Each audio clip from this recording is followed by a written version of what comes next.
इसके बाद रेंग वेंग अपने लोगों के साथ वहां से चला जाता है। तो उसके जाने के बाद वो monk Jin Yu Jiao Fan से पूछता है कि तुम ऐसा क्यों बनने की कोशिश कर रहे हो। तुम्हें किंग यून सेक के मास्टर ने एक बार धोखा दिया था, इसलिए तुमने डीमन सेक्ट ज्वाइन कर लिया, लेकिन तुम अभी भी वापस आ सकते हो और तुम्हें सेक्ट में वापस आने की परमिशन भी मिल जाएगी। इस पे जियाओ फैन कहता है कि पर मैं वापस क्यों आऊँगा, क्योंकि तुम्हारा किंग यून सेक्ट तो लोगों को डॉग्स की तरह ट्रीट करता है। ऊपर से मुझे यहाँ मजा आ रहा है, इसलिए तुम्हें मेरे बारे में सोचने की जरूरत नहीं। इधर ये सुन के रोजी सोच में पड़ जाती है और जिन यू जियाओ फैन को और कुछ बोलने लगता है, लेकिन तभी वो मॉन्क उसे रोक देता है और उसे कहता है कि जल्दबाजी करने से दिक्कत ही होगी। ऊपर से जियाओ फैन डीमन सेक्ट में कई सालों से रह रहा है, इसलिए उसे वापस लाना मुश्किल है। इसके बाद वो मॉन्क जियाओ फैन से बोलता है कि क्यों ना हम अब अपने अपने रास्ते चले जाएं। ये सुन के जियाओ फैन वहां से जाने लगता है, लेकिन शेंग उसे रोकते हुए कहता है कि तुम चाहे मेरे बारे में कुछ भी सोचते हो, पर मैं तुम्हें अभी भी दोस्त मानता हूँ, इसलिए क्या मैं अभी जायरो को हक कर सकता हूँ, क्योंकि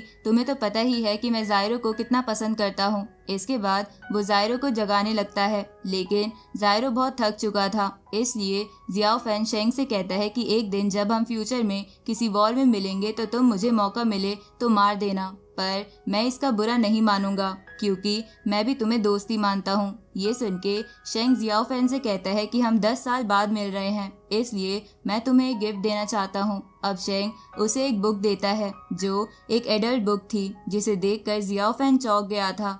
तभी शेंग उससे कहता है कि अगर तुम अपनी रेपुटेशन बचाना चाहते हो तो इस बुक को कभी भी किसी के सामने मत पढ़ना। इसके बाद शेंग अपने लोगों के साथ वहां से जाने लगता है। जहां जाते वक्त रोजी जियाओ फैन को लेकर बहुत ज्यादा दुखी थी, साथ ही जियाओ फैन भी उन्हें जाते हुए देखे जा रहा था, जिसे देखकर ऐसा लगता है कि जियाओ फैन वापस तो जाना चाहता है, पर अब वो ऐसा नहीं कर सकता क्योंकि वो डीमन सेक्ट के साथ काफी इन्वॉल्व हो चुका है। और इसी के साथ ये पार्ट यहीं खत्म होता है।